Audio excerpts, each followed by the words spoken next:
Okay, in this short video, I want to talk about how to watch the proof and exit video collection that I have about cell phones profitably, so that you can apply some things from that to the sustained analysis best practice paper. Now, I'm realizing as a teacher that I come up with these long names, and that frustrates me too. But you know, to come up with a really neat short name would take me 3 hours, and to come up with a name like that, sustained analysis best practice paper, takes me 5 minutes. So in order to save my time and my sanity, allow me these crazy names, all right? But so the sustained analysis, right? Because it was over. It's almost 10 months now, or 9 months that we've done this, and it's a best practice paper, right? We're trying to educate someone about something, and then convince this person of the values of taking a certain course of action in light of the options that this person has concerning this activity, right? And you know, this is a template too, because you can write. What are the things we can write this about? You know, we can write it about investing.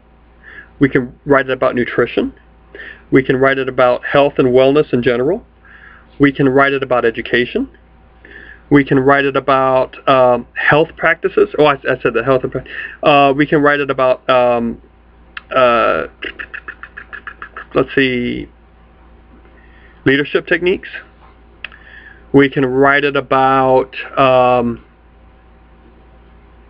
you know, we can even get a little more specific, and we'll close down the genre and write it about the college experience, right? Because then you're writing to a younger audience, and that are going to go to college, and you're going to break down the whole thing, educate them about the process, the entity, the experience, provide options for how to get the most out of college, or you would provide explanations for different techniques, or they're not even, you don't even have to recognize them as a technique for it to be a practice, okay? Explain different practices people engage in as they are in college. It could be like the survival, you know, method, or the survival mode some students get into, or the checkout mode, and what happens is 2 months into their first year in college, they check out because they realize they just don't want to do it. Or so there are all these.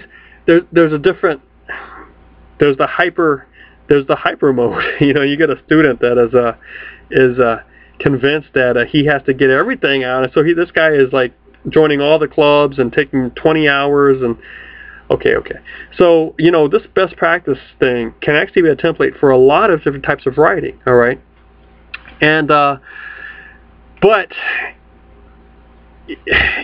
in some ways it's going to share some of the common parts that academic writing is going to share, because they're both persuasive, for example, and they're both you know, in that they are both persuasive. They're going to try to establish the possibility and probability. Well, they're going to try to establish a thesis, okay?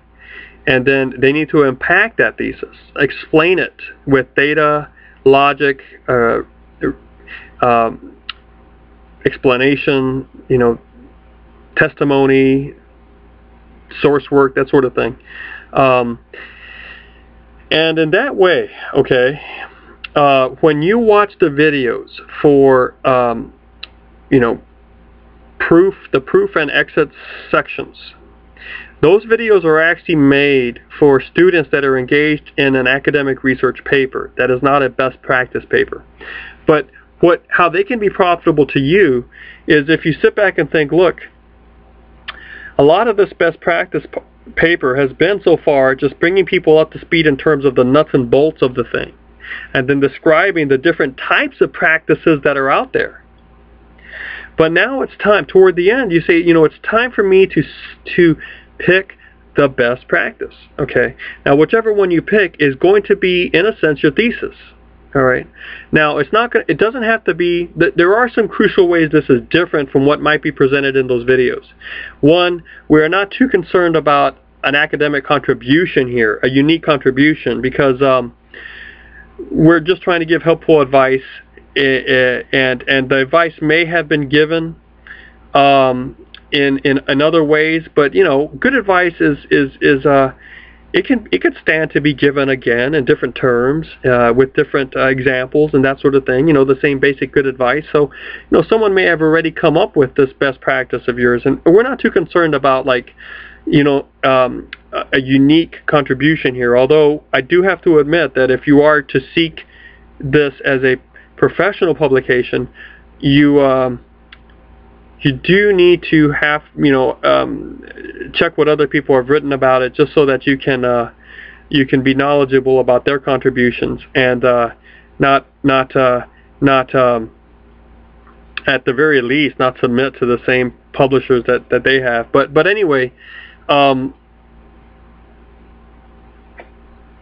you can view the best practice that you pick as your thesis. Okay, so at one point you're going to say, hey, this is the best way to do it. This is really the best option, the best practice.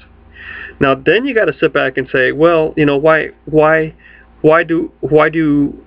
should I think what are my reasons for believing this is the best? And you know, I would say list 2 or 3 reasons.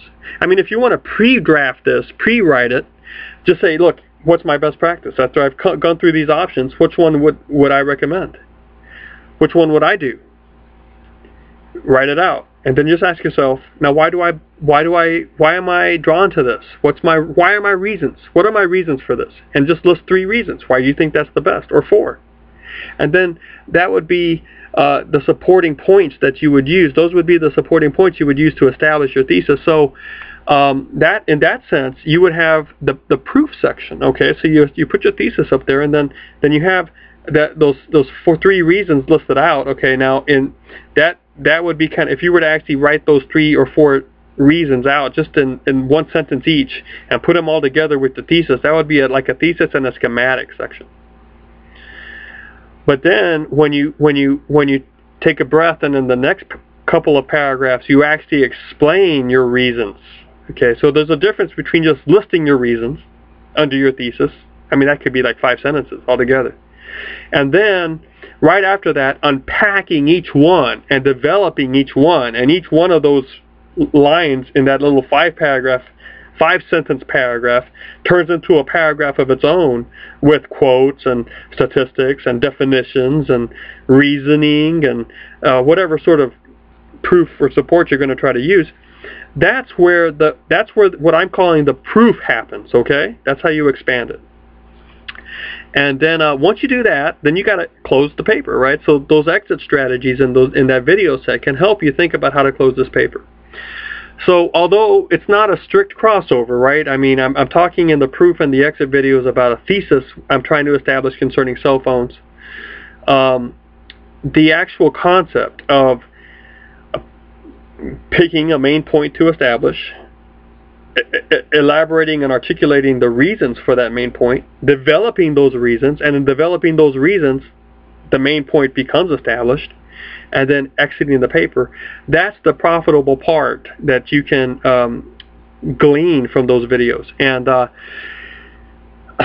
in the videos, I present the proof and the exit as maybe half of the paper. Here, the proof and the exit could be like a fifth of the paper, because you know, so much was in just educating the reader, bringing the reader up to speed with the terminology and the concepts, and then explaining out the examples. Now if at this point, explaining out the methods. Now at this point, if you realize, you know, well, I was explaining those methods already, you know, because I had my little subsection headings or whatever, you know, flash in the pan, I even forget the names of these things I gave them, you know, so bear with me, but you know, whatever those techniques were, if while you were trying to, and I don't mind, you know, if you just take it from the videos that I've watched and describe those, okay, because I can appreciate that as a teacher. Now, if you want to come up with your own, that's fine, or combine some. But you know, I'm talking about those techniques. And if you realize when you, the reader, were describing those techniques up in the explanation section of this,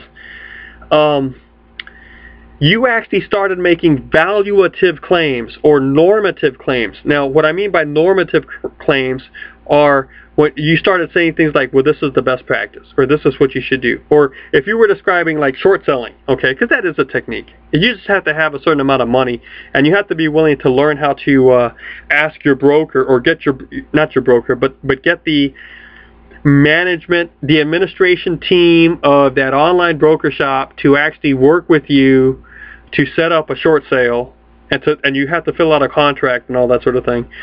You can do it, you know. So when you were describing the short sale technique, if you were actually to say, don't ever do this, this is really, you open yourself up to unlimited loss. At this point, you might want to pull out some of those normative claims and just turn that section into purely a descriptive section where you're not making a value call or a judgment call in any of them. You're just saying, this is how you do this technique, and this is how you do this technique. And if you realize that when you wrote those things already, you were sticking in your evaluations of them, and you were already like identifying the best one up there. Why don't you pull that language, those sentences that evaluate or identify the best or the worst or the not so good and versus the good in your descriptive area, pull those out and put them down here, okay? So it may be time now to recourse to circle back to something that you've written earlier, and to fiddle, cut, move around, block it, and move this block here and move that block there, and feel free to do that, okay? So, because you probably have given me some drafts already on this, and I don't want you to think that the final paper that you turn in next is going to have to resemble or, you know, perfectly the half draft that you turned in. You know, as a teacher, I want that half draft because I want to make sure you've got work done, okay? Because it's until you have work done up here, or in the paper, that shows me you've got work done up here. And when you have work done up here, the ideas can start popping up when you're driving, when you're cooking, when you're taking a shower, when you're whatever, you know, what you'll be surprised how your mind just kind of thinks through things like, boop, pop. But that never happens until you get the material and some work done. So up here, so that half draft forces you to do that. But at this point, if you need to rework that half draft, when you turn it into the full draft, and at the end you're like, I got my full draft, but man, if he starts looking for, you know, the half draft at the beginning, he's not going to recognize it because I changed it around so much. Don't worry, you're not going to be penalized for that, okay? I mean, I think that's an act of a mature writer, to sit back and recognize, the half draft's pretty good, it's going to work, I'm just going to add on to it and finish it up. And if you really think that's the case, you're making you're making the decision. The very act of you making that decision as you are evaluating it and thinking about it means you're entertaining at least the other option, which would be, do I need to rework this half draft and switch it around? And if you decide, yeah, you know, I've just got to cut and fiddle and twist, and sure, go ahead. You know, so the final draft does not have to be like just cut and a simple and dry extension of the half draft. It could, but it could also be all mixed up again, reworked, and in your view, it should be better than the half draft if you start cutting and fiddling and moving it around, right? So best to you as you watch the videos of proof and exit strategies and the opening strategy videos. And you know, again, I know I've said this somewhere else, and it sounds like an old codge of just repeating saws and thinking that does the job, but I really this saw has stayed with me for a long time, and it's a good thing. All right, perfection is the enemy of done. All right, so don't sit around and try to get it perfect.